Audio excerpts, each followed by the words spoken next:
Hello everyone. Today we will discuss about site directed mutagenesis. ठीक है, तो ये साइट डायरेक्टेड जो म्यूटाजिनेस है वो क्या है।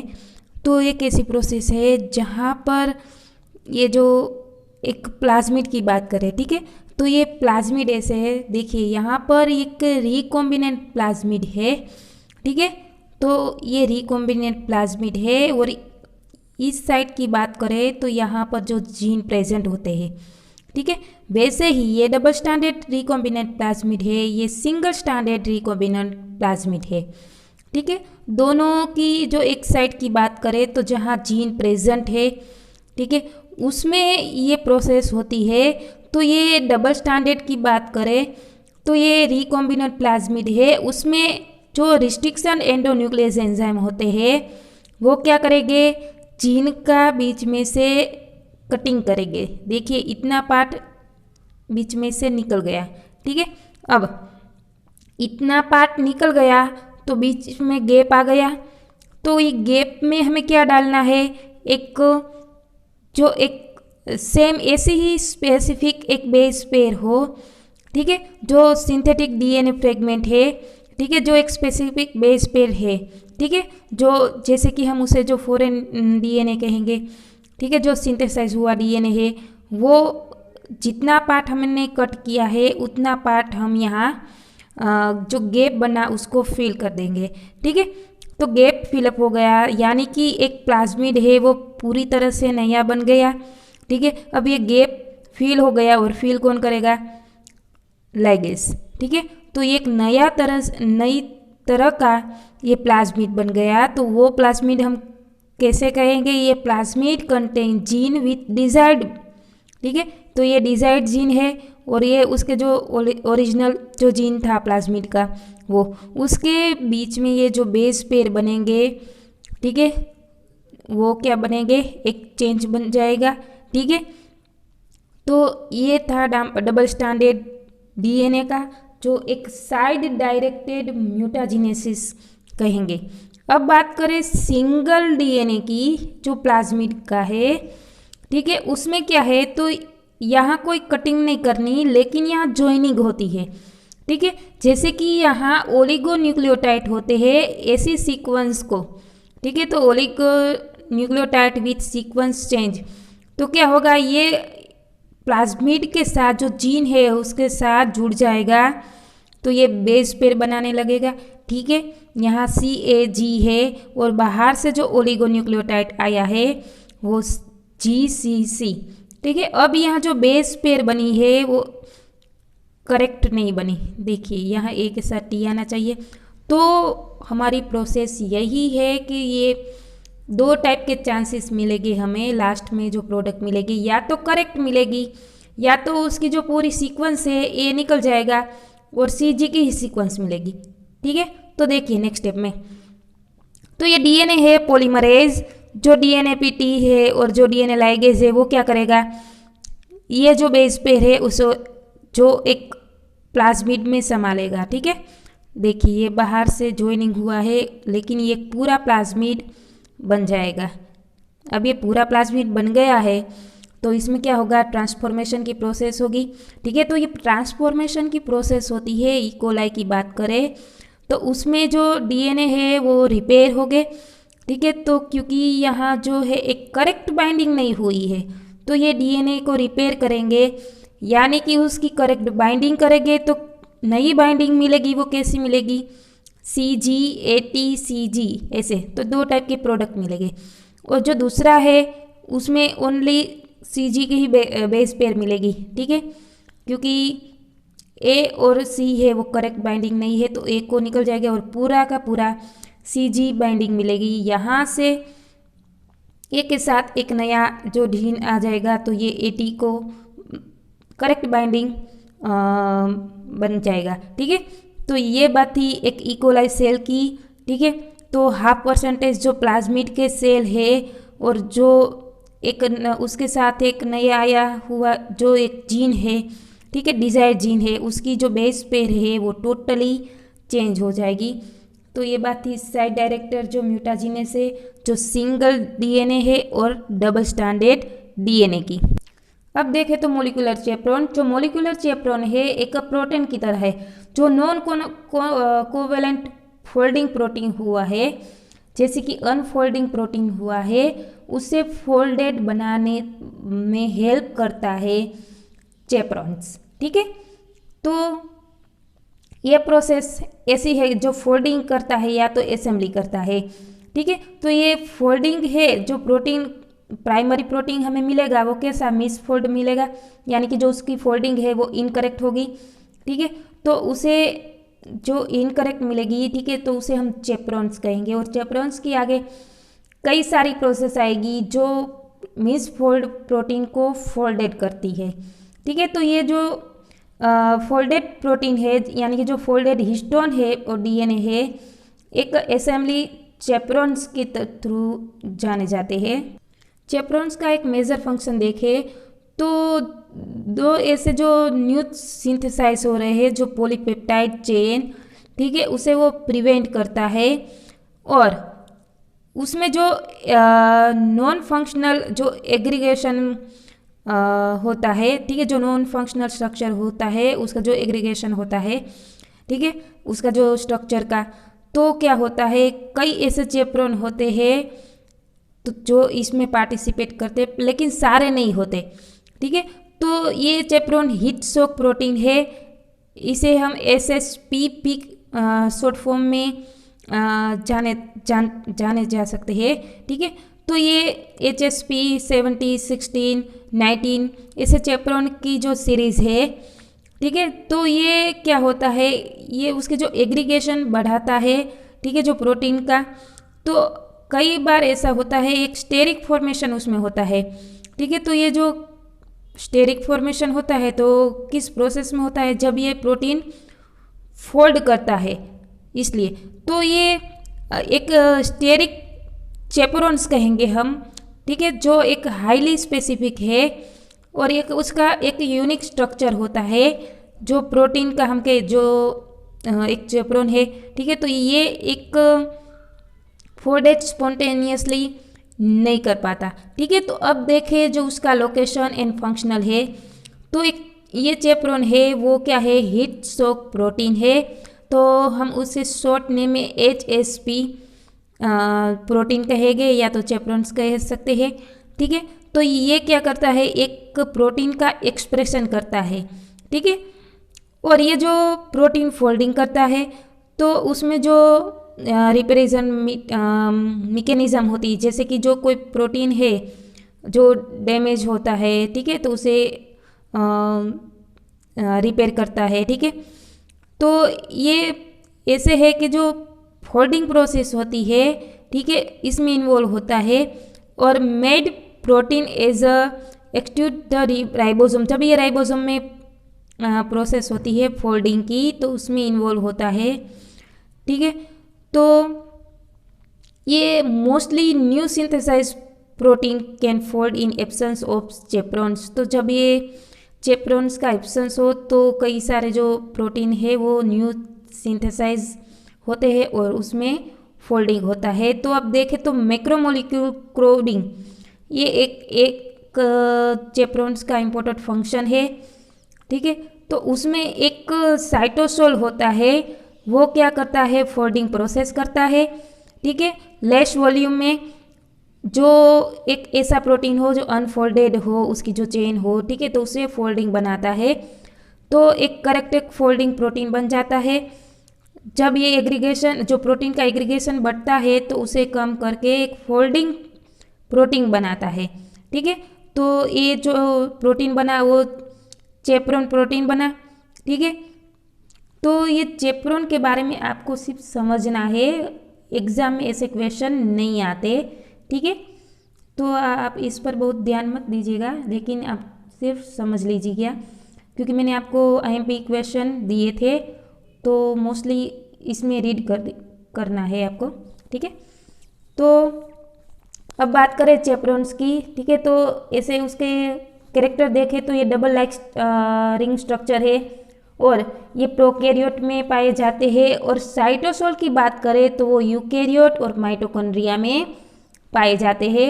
और एक ऐसे टाइप के और कई ऐसे चेपरॉन्स है, ठीक है, जो ट्रांसपोर्ट की जो एक मेम्ब्रेन में जब ट्रांसपोर्ट की जो मैकेनिज्म होती है उसमें इन्वॉल्व होते हैं, ठीक है।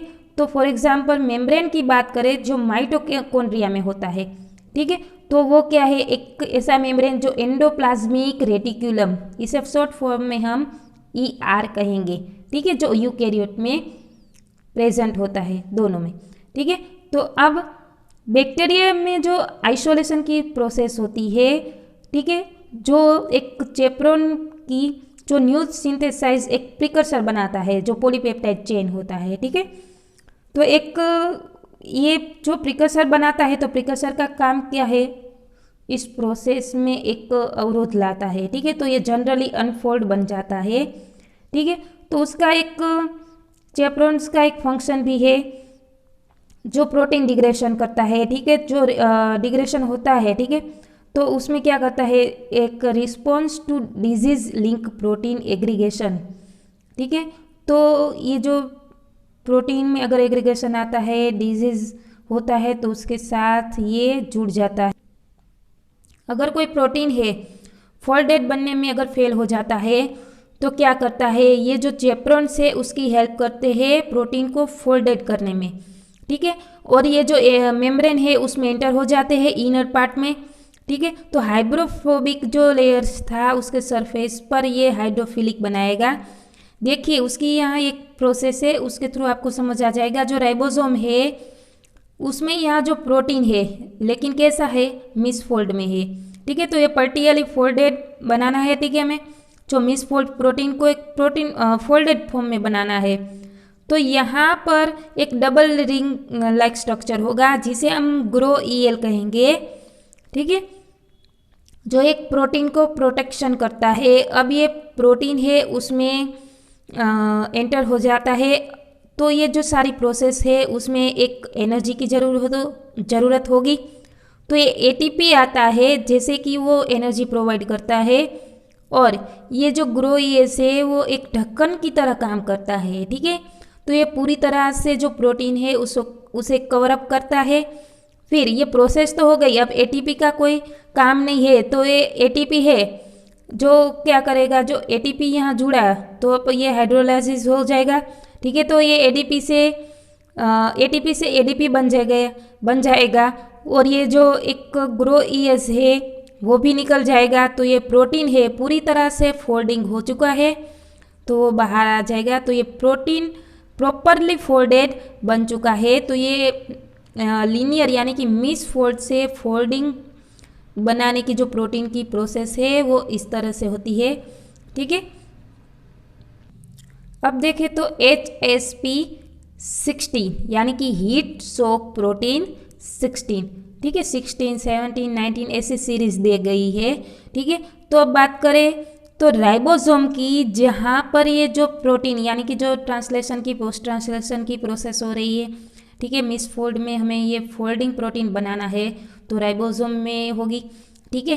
तो ये प्रोटीन जब राइबोसोम में होती है तो HSP70 मशीनरी होती है, ठीक है, ये जो उसके साथ जुड़ता है तो क्या होता है, फिर ये जो HSP70 है वो राइबोसोम से निकल जाएगा क्योंकि उसे फोल्डिंग बनाना है, ठीक है।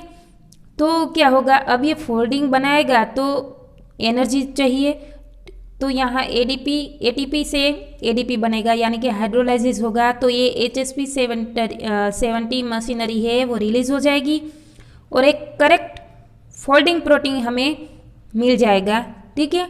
अब अगर दूसरी भी हम ये प्रोसेस करते हैं, अगर ये 70 की बात थी, लेकिन अगर हम HSP60 की बात करें, ठीक है, वो भी एक मशीनरी है, तो उसमें अगर ये प्रोटीन पड़ा है, ठीक है, तो प्रोटीन क्या करेगा, ये फोल्डिंग हो चुका है तो उससे बाहर निकलने के लिए ATP से ADP होगा और ये जो मशीनरी में है वो धीरे धीरे से बाहर निकल जाएगा। तो ये फिर से ATP से ADP में कन्वर्ट होगा और जो प्रोटियोलाइसिस है वो डिस्कार्ड हो जाएंगे और जो हमें करेक्ट फोल्डेड प्रोटीन है वो ना, ठीक है।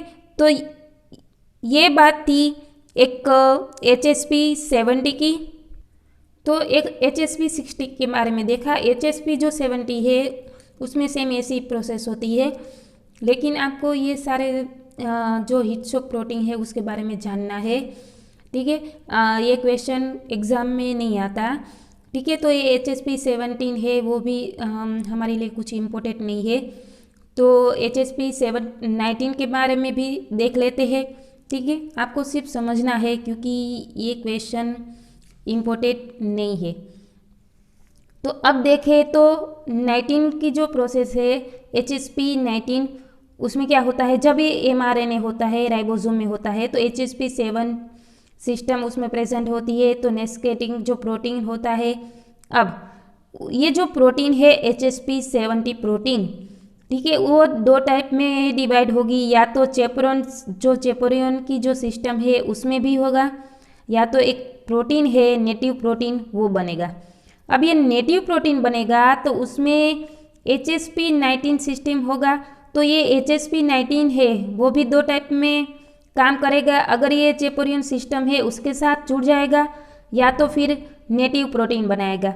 अगर ये जो चैपेरोन सिस्टम है तो ये सिस्टम में अगर इंक्लूड होता है तो वो भी एक पूरी तरह से नेटिव प्रोटीन बन के एक तैयार फॉर्म में मिल जाएगा। तो ये बात ही HSP19 की। अब देखें तो HSP100 एक ऐसे सब्सट्रेट है जो एक दूसरे के साथ बाइंडिंग किया गया है, ठीक है, जो एक प्रोटीएज है HSP100, ठीक है। तो अब क्या होता है, इनएक्टिव प्रोटीन आता है जो एग्रीगेट हुआ है, ठीक है। अब उसमें एक नेटिव फॉर्म में लाना है तो क्या होगा, उसमें ये ATP जुड़ता है। तो क्या होता है, ATP जुड़ने के बाद ये एक एनर्जी सोर्स प्रोड्यूस करेगा और ये जो इनएक्टिव प्रोटीन है दोनों सबस्ट्रेट के बीच में आ जाएगा, यानी कि जो एक प्रोटियोलाइटिक कंपोनेंट बन जाएगा, ठीक है। तो एक सब यूनिट बन गया। अब यहाँ पर ATP से ADP हाइड्रोलाइसिस होगी, ठीक है, क्योंकि यहाँ जो प्रोटीन है फोल्डिंग का काम कर रहा है, तो फिर से यहाँ बहुत सारी एनर्जी की सोर्स की ज़रूरत होगी, ठीक है। तो फिर से सारे ऐसे कई सारे ATP आएंगे जो हाइड्रोलाइसिस हो गए, ATP से ADP कन्वर्ट होगा, फिर जो प्रोटीन का डिग्रेडेशन होगा, ठीक है, और जो प्रोटीन है एक जो फॉर्म में चाहिए, ठीक है, एक पूरी तरह से तैयार हो जाएगा। तो ये बात ही HSP। अब देखें तो डायरेक्टेड इवोल्यूशन, ठीक है। तो ये डायरेक्टेड इवोल्यूशन के बारे में आपको सिर्फ समझना है, ठीक है। तो ये इवोल्यूशन की ऐसी कई सारी प्रोसेस होती है जहाँ पर ये जो सारे एक्सपेरिमेंट हुए हैं उसके यहाँ स्टेप दिखाए गए हैं, ठीक है। तो फर्स्ट स्टेप देखें तो डाइवर्सिफिकेशन है, एक जो जीन एन्कोडिंग की जो प्रोसेस है, ठीक है, जो प्रोटीन की, जो कि कई बार उसे जो ऐसे प्रोटीन है, ठीक है, कि जो जीन से प्रोटीन बना है वो ऐसे है कि जो म्यूटेंट है या तो फिर रिकम्बाइंड हुए हैं, ठीक है। तो ऐसी जीन की बहुत सारी लाइब्रेरी होती है, ठीक है, जो जीन की वेरिएशन होती है। तो ये स्टेप ऐसे में काम आता है जब PCR बनता है, ठीक है, उसमें अगर एरर आती है या तो DNA सफलिंग बनता है तो ये स्टेप इम्पोर्टेंट होता है। अब देखें तो सिलेक्शन के बारे में, सिलेक्शन में भी कुछ ऐसा ही है, जो म्यूटेंट है, ठीक है, जो स्क्रीनिंग या तो सिलेक्शन की प्रोसेस होती है, ठीक है, जो हाई परफॉर्मिंग म्यूटेंट होते हैं जो बन जाते हैं उसे आइसोलेट किया जाता है, ठीक है। और ये जो ऑटोमेटिकली ये नॉन फंक्शनल अगर म्यूटेंट है तो इस प्रोसेस से एलिमिनेट किया जाता है, ठीक है। तो अब नेक्स्ट देखें तो एम्प्लीफिकेशन, तो एम्प्लीफिकेशन में भी जो जीन की जो वेराइटी होती है उसे आइडेंटिफाई किया जाता है और उसे सिलेक्शन किया जाता है। तो उसमें ये भी एक स्क्रीनिंग की प्रोसेस होती है या तो फिर रेप्लिकेटेड की प्रोसीन होती है। तो ये जो अगर ये जो DNA से जो प्रोटीन बना तो वो उसमें फोल्डिंग भी प्रॉपरली करता है कि नहीं, ठीक है। और ये जो DNA की जो सीक्वेंस है, ठीक है, जो अगर उसमें कई बार म्यूटेशन आता है कि नहीं वो एक करेक्शन करता है, ठीक है। तो ये जो तीनों टाइप के जो स्टेप थे, एक उसे हम एक राउंड कहेंगे, ठीक है, जो इवोल्यूशन का राउंड है। और ये जो एक्सपेरिमेंट होते हैं मोर देन वन राउंड में, ठीक है। और फर्स्ट एक्सपेरिमेंट में अगर हम पास हो जाते हैं कि करेक्ट मिल जाता है कि इस प्रोसेस में किस जगह पर